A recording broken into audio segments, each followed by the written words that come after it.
Այս մի տարվա ընթացքում որոշ, ասենք, աշխատանքներ կատարվել է, բայց դեռ լիարժեք, ասենք, ցանկապատերը գետի կողքի, ասենք, ամուր պատերը չի դրվել,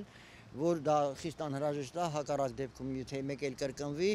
դա վտանգավոր է, պետք է լավ բետոնի պատեր դրվի, բայց ընդհանուր